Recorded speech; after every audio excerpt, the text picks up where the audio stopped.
이 시간 하나님께서 우리에게 주시는 말씀은 고린도전서 15장 9절에서 11절 말씀입니다.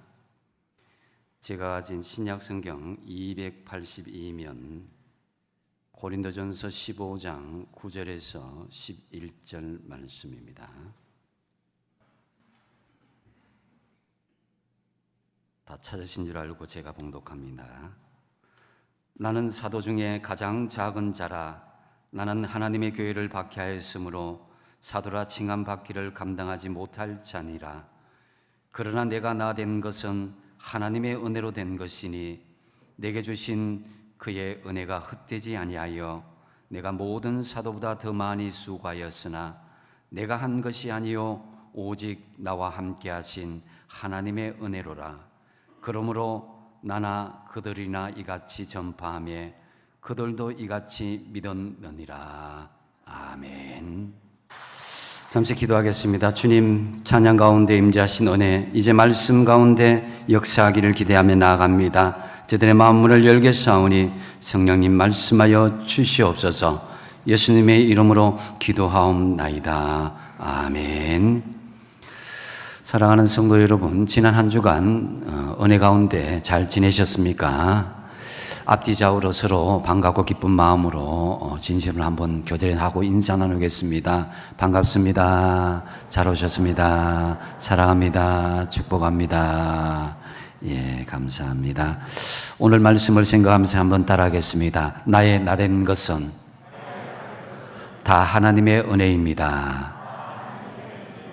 아멘. 여러분, 여러분의 삶 지금 얼마나 만족하며 살아가고 있습니까? 사실 지금 현실은 코로나가 오기 전보다는 많이 만족도가 떨어진 것이 사실입니다. 마음대로 만나지 못하고 마음대로 이동하지 못하고 마음대로 예배드리지 못하는 부분은 분명히 만족할 사항은 아닐 것입니다. 세상에 많은 사람들은 인생이 잘 풀려서 재산도 모으고 원하는 자리에 오르고 원하는 대로 하고 싶은 것을 하는 사람들을 만족하다 이렇게 생각합니다. 저는 문득 30년, 40년 전 또 50년 전 이전의 것을 생각해 봅니다. 그전에는 작은 집, 작은 방에 살았고 아궁이에서 밥을 해 먹거나 아니면 조금 더 잘 살게 되면 연탄불에 밥을 해 먹었던 그 시절을 생각해 봤습니다. 그 당시 가족과 이웃 간의 우애와 삶의 만족도는 지금보다 훨씬 좋았던 기억이 납니다. 이웃 간에도 그렇고 가족 친지 간에도 그랬던 기억이 납니다. 세상에서 누리는 소유와 또 성공은 분명히 사람들의 만족한 삶과는 비례되지 않을 것입니다. 바로 성경적인 인생관이 그렇습니다. 즉 인생은 사람에 의해서 이루어지고 만들어지는 것이 아니라 전적으로 하나님의 주도적으로 만들어진다는 것입니다. 이것은 이 사도 바울을 말하기를 하나님의 은혜다라고 고백하는 거죠. 여러분, 은혜, 이 말은 교회 다니는 사람들이 많이 사용하는 단어 중에 하나입니다. 그런데 우리가 권사님을 볼 때, 권사님은 보기만 봐도 은혜가 돼. 예배 마치고 목사님 은혜 많이 받았습니다. 또 우리 교회는 참 은혜가 많은 교회야. 이런 이야기 하기도 하고, 어떤 사람들이 또 교회에 큰 공을 세우거나 큰 일을 하고 난 뒤에 막 칭찬하고 높여주면은 어떻게 이야기합니까? 제가 한 것이 별로 없습니다. 다 하나님의 은혜입니다. 이렇게 이야기하더라죠. 그래서 이렇듯 우리는 은혜라는 단어를 수없이 사용합니다. 그렇다면은 우리가 이렇게 많이 사용하는 은혜가 무슨 의미겠습니까? 이 은혜는 히브리어로 헤세드라고 하는데요. 구약에서 245회 이렇게 등장합니다. 원어적인 의미의 헨이라는 단어는 이 구부린다라는 것입니다. 위에서 아래로 구부린다. 그래서 위에서 아래로 베푸는 호의, 윗사람이 아래사람에게 베푸는 것이 바로 은혜다라는 것입니다. 이것을 성경적으로 말하면은 하나님께서 경건한 자와 고통당하는 자에게 베풀어 주시는 사랑이다라고 이야기합니다. 신약의 헬라어에서도 보면은 카리스다라고 은혜로 표현하고 있습니다. 155회나 등장하고 있는데요. 동사형으로는 카이로 이렇게 하는데, 즐거워하다, 번성하다, 인사하다, 환영하다, 선물하다 이런 의미로 쓰여지고 있습니다. 당시 헬라 사람들도 이 단어, 이 카리스라는 단어를 사용하기를 즐겨했는데요. 다른 사람으로부터 보상이나 호의를 기대하지 않고 베풀어주는 긍휼의 마음, 관용을 표현할 때 이 단어를 자주 사용했다고 합니다. 바울은 이 단어를 예수 그리스도의 십자가의 사랑으로 값없이 주시는 하나님의 사랑으로 구체적으로 표현하고 있습니다. 그것이 에베소서 2장 4절 5절 말씀인데요. 긍휼이 풍성하신 하나님이 우리를 사랑하신 그 큰 사랑을 인하여 허물로 죽은 우리를 그리스도와 함께 살리셨고 너희는 뭐라고요? 은혜로 구원을 받은 것이라. 이렇게 전체적으로 이제 신학적인 의미를 부연하자면은 받을 자격이 전혀 없는 사람에게 베풀어 주시는 자발적인 호의로서 하나님의 일방적으로 베풀어 주시는 사랑이다라고 표현할 수 있습니다. 그래서 사도 바울은 자신이 고백하기를 내가 나 된 것은 하나님의 은혜로 된 것이다라고 고백하고 있습니다. 지금 이 시간 예배드리는 여러분, 다 지금까지 내가 이 자리에 있게 된 것은 하나님의 은혜인 줄로 믿습니까? 예. 그러면 한번 따라하겠습니다. 내가 나 된 것은 다 하나님의 은혜입니다. 할렐루야. 그렇다면 우리가 구체적으로 어떻게 하면은 하나님의 은혜를 순간순간 깨닫고 내가 나 된 것은 다 하나님의 은혜입니다라고 체험하며 살아갈 수 있겠습니까? 먼저 겸손할 때 하나님의 은혜를 체험할 수 있음을 말씀합니다. 오늘 본문 8절 말씀에 보면은 그 앞에 맨 나중에 만삭되지 못하여 난 자 같은 내게도 보이셨다 그랬습니다. 바울은 자기 자신을 가리켜서 맨 나중에 만삭되지 못한 자라고 말하고 있습니다. 우리가 흔히들 10개월을 못 채우고 8삭둥이, 7삭둥이처럼 그 미리 나온 아이들은 너무나 연약하고 부족합니다. 곧 숨이 끊어질 것 같은 그런 존재라는 것입니다. 그래서 자신은 감히 하나님을 찾아뵐 만한 정말 모자란 능력이 또 힘도 자격도 없는데 하나님께서 나를 찾아와 주시고 나에게 그 사랑을 베풀어 주신 그것이 은혜다라는 것입니다. 9절에서도 나는 사도 중에 가장 작은 자다라고 고백하고 있는데요. 사실 사도 바울은 영적인 거인입니다. 그런데도 자신은 스스로 가장 작은 자라고 겸손하게 고백하고 있는 것을 볼 수가 있는데요. 심지어 디모데전서 1장 15절에 보면은 나는 죄인 중에 괴수다.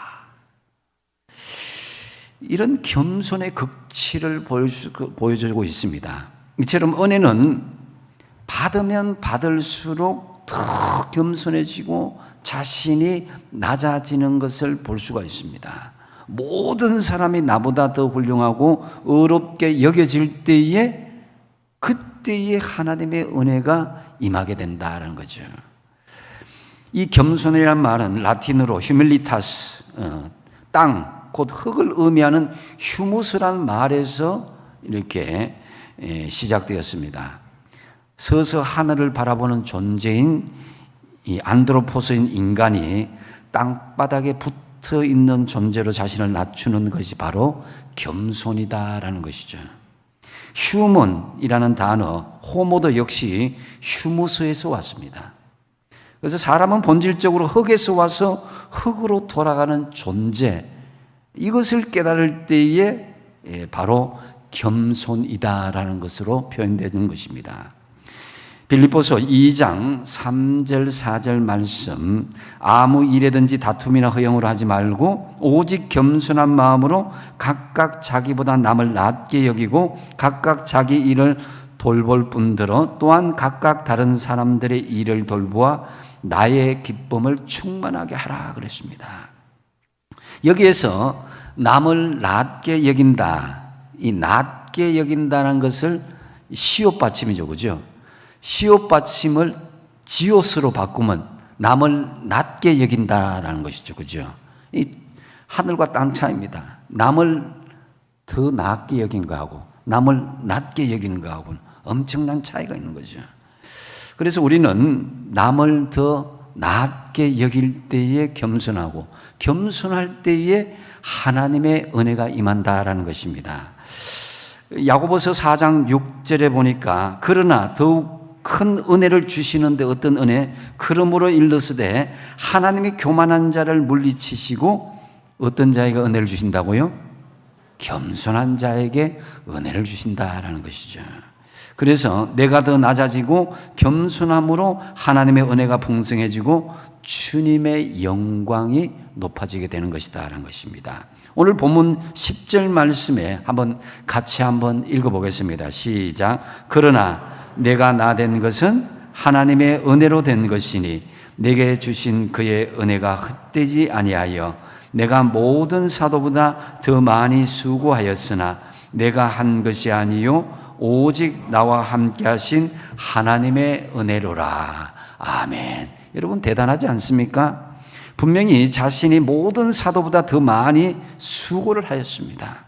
그런데 자신이 한 것이 아니라 자신과 함께 하신 하나님의 은혜라고 고백하고 있는 것입니다. 이 고백이 저와 여러분의 고백이 되시기 바랍니다. 특히 바울은 육신의 질병 때문에 너무나 고통을 당하고 있었습니다. 그래서 하나님께 간절히 그 육신의 가시를 3번이나 빼달라고 기도하였던 것입니다. 하지만 하나님의 응답은 겸손이었습니다. 고린도후서 12장 7절 말씀에 보니까 여러 계시를 받은 것이 지극히 크므로 너무 자만하지 않게 하시려고 내 육체의 가시 곧 사탄의 사자를 주셨으니 이는 나를 쳐서 너무 자만하지 않게 하려 하심이라. 하나님은 교만의 싹을 바울에게서 완전히 제거하는 것을 볼 수가 있습니다. 그래서 바울은 더 겸손해질 수밖에 없었고 그 겸손의 한가운데 하나님의 은혜에 거하는 역사가 있게 된 것입니다. 여러분, 하나님의 은혜를 풍성하게 받기를 축복드립니다. 그래서 우리가 그러면 어떻게 해야 되느냐? 겸손하고 낮아지라는 것입니다. 이전에는 받지도 못하고 알지도 못했던 하나님의 은혜, 어떤 상황을 통해서 경제적인 아픔 때문에 하나님의 은혜가 밀려오고 육체적인 아픔 때문에 하나님의 은혜가 밀려오고 또는 가정의 어려움과 코로나의 고통 때문에 하나님의 은혜가 밀려와서 점점 나는 하나님 앞에 겸손해지고 낮아져서 하나님의 은혜를 진하게 받으시는 저와 여러분 다 되시기 바랍니다. 그다음 두 번째로 과거를 딛고 일어설 때에 하나님의 은혜를 체험할 수 있습니다. 오늘 본문 9절 하반절에 보니까 나는 하나님의 교회를 박해하였으므로 사도라 칭함받기를 감당하지 못할 자다라고 고백합니다. 바울은 과거 자신의 삶을 되돌아보면서 내가 과연 누구였던가 자신의 과거의 정체성을 되돌아보았습니다. 나는 하나님의 교회를 박해하였던 사람이다. 심지어 서대반 집사를 돌로 쳐 죽이는데 동조하였던 내가 아니었던가. 나로 인하여서 얼마나 많은 사람들이 고통을 받으며 아픔을 당하였는가. 이것을 생각하면서 자신의 모습이 얼마나 하나님 앞에 추하고 죄가 많았던 사람인 것을 깨닫게 되는 것이죠. 그런 자신이 지금 하나님의 복음을 전하는 사도라고 칭함을 받고 살아가는 이것이야말로 하나님의 은혜가 아니겠는가라고 고백하고 있는 것입니다. 바울은 과거 자신이 어떠한 사람이었는가를 되돌아보면서 하나님의 은혜임을 깨닫고 겸손해지는 것을 볼 수가 있습니다. 주님, 나는 죄인 중에 괴수입니다. 주님, 나는 만삭이 되지 못한 모자란 사람이었습니다. 나는 제일인 줄 알고 정말 교만하여서 거만하여서 자신만을 드러낸 그런 사람이었습니다 하면서 자신을 겸손하게 과거의 모습을 되돌아보면서 낮추었습니다. 그러자 과거의 잘못된 모습은 주님의 은혜로 덮이는 것을 깨닫게 됩니다. 바울은 과거를 딛고 일어서자 바로 하나님의 은혜가 깊이 임하게 된 것이죠. 오늘 우리 자신은 누구입니까? 과거에 나는 누구였습니까? 죄 많은 우리의 모습이 아니었겠습니까? 만약에 저와 여러분의 지난 과거의 죄와 부족한 모습을 이 화면에 낱낱이 다 비춘다면은 아마 고개를 들고 있을 사람이 누가 있겠습니까? 우리가 이 자리에 있게 된 것은 우리의 노력이 아니라 전적인 하나님의 은혜입니다.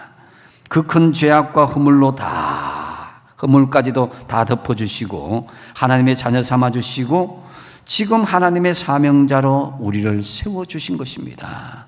할렐루야. 그래서 바울은 본명이 사울입니다. 사울의 뜻은 크다라는 그런 의미죠.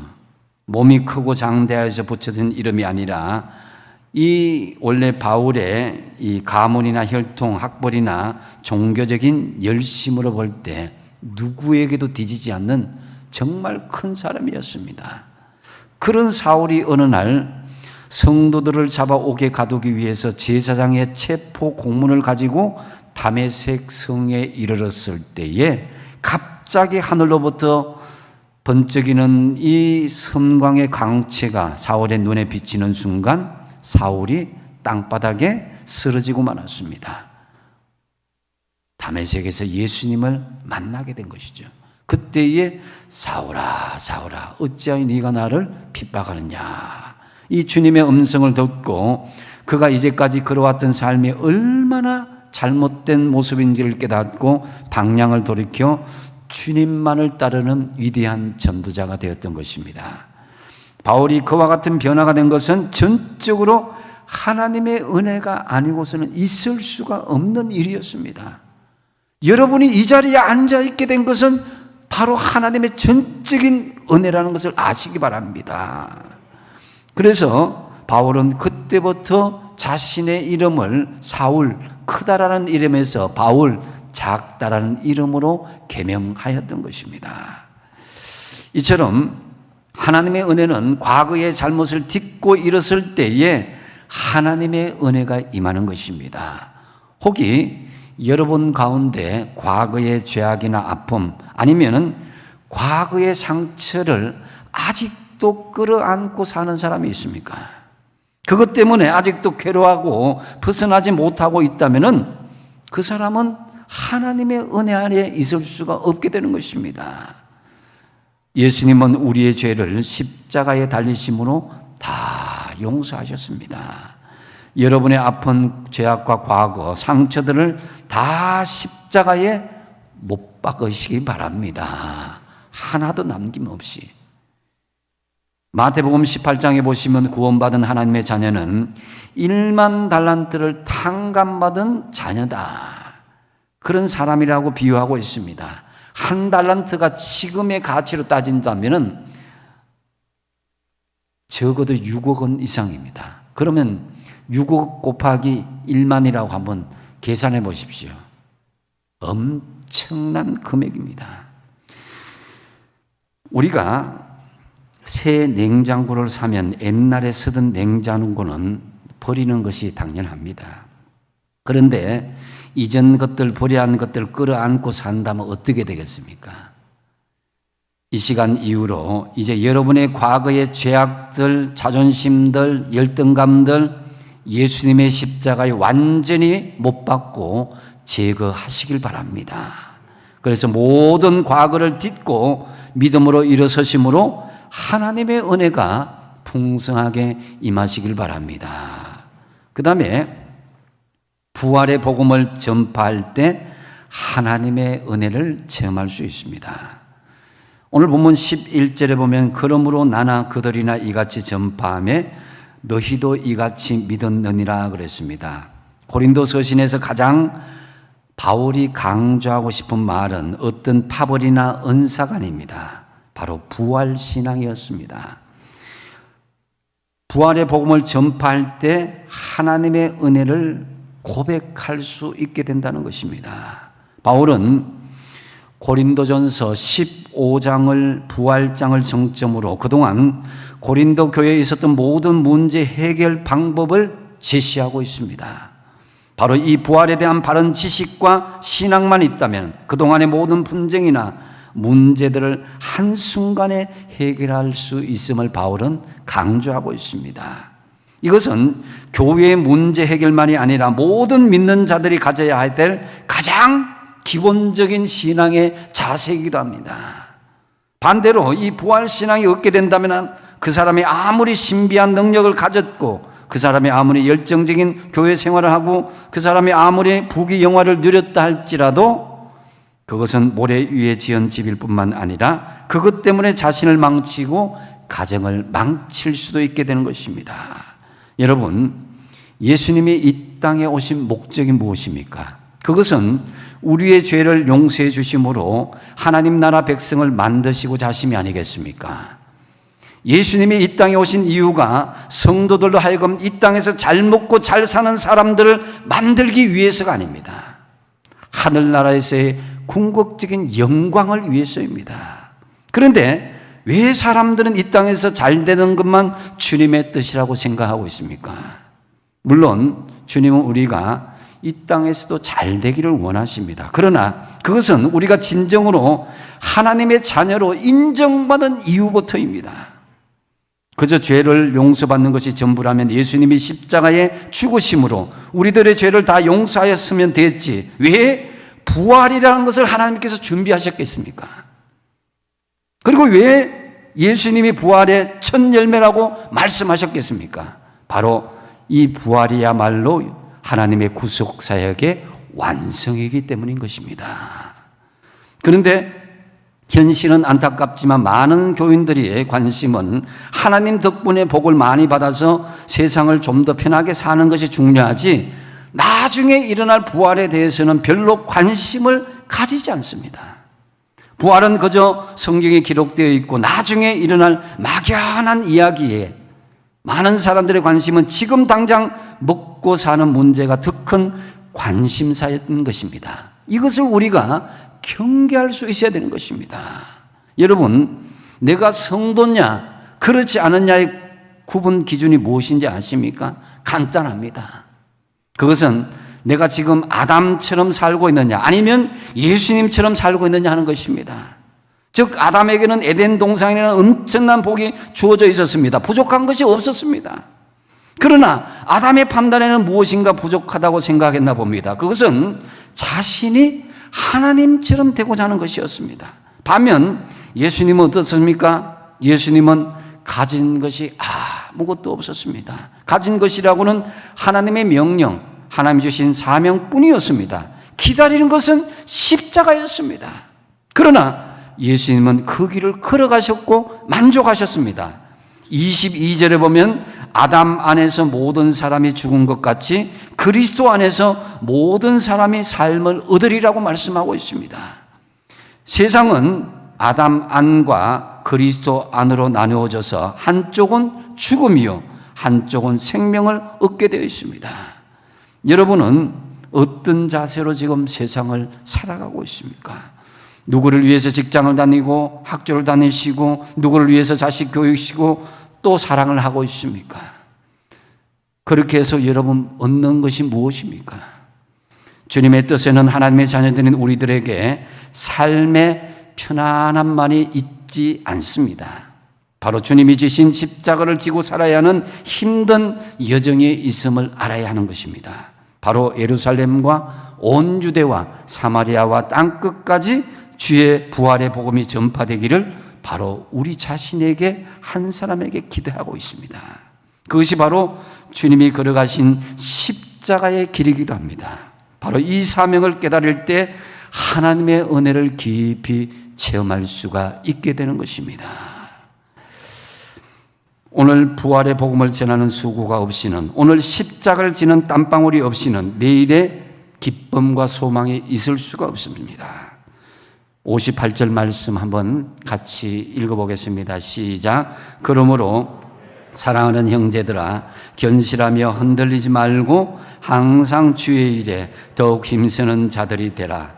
이는 너희 수고가 주 안에서 헛되지 않은 줄 알미라. 아멘. 어떤 환경에도 흔들리지 않고 부활의 복음을 전파할 때 그 수고가 헛되지 않을 것입니다. 바로 그 자리에 하나님의 은혜가 임한다는 것입니다. 참으로 지금 우리에게 주어진 사명, 곧 부활의 복음을 전하심으로 하나님의 은혜 속에 늘 살아가시길 바랍니다. 이제 말씀을 정리합니다. 우리 인생은 한편으로 해석하기 나름입니다. 우리 인생을 세속적으로 해석하느냐, 믿음 안에서 해석하느냐, 아픔도 슬픔도 어떤 십자가의 길도 하나님의 은혜로 여기게 되면 모든 것이 은혜입니다.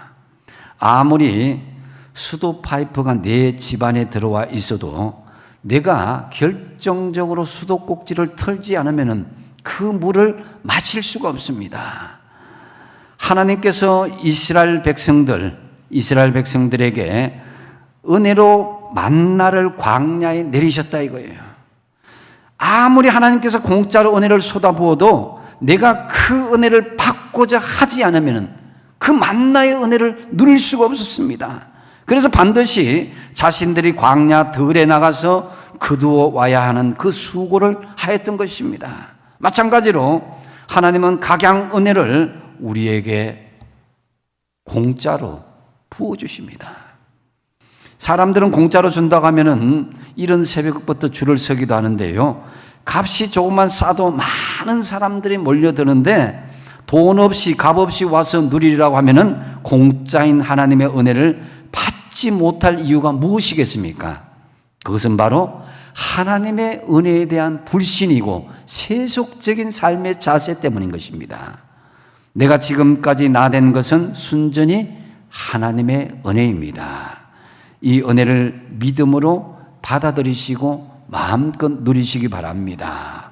오늘 말씀 첫 번째 뭐라 그랬습니까? 겸손할 때 하나님의 은혜를 체험할 수 있습니다. 지금 우리가 누리고 있는 풍요함, 또 반대로 힘든 고난 앞에서도 겸손하십시오.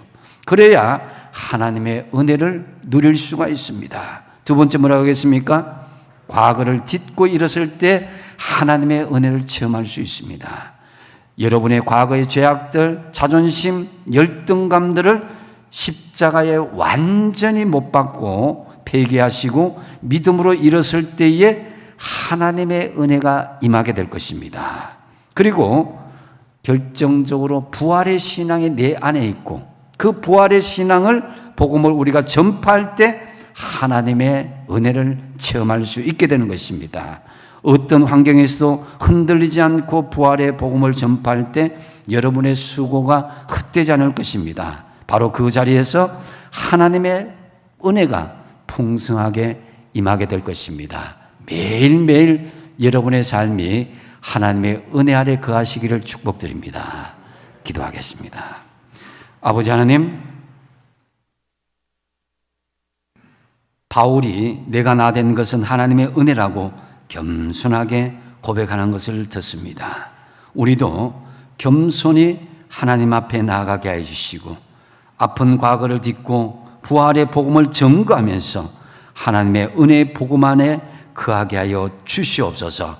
예수님의 이름으로 기도하옵나이다. 아멘.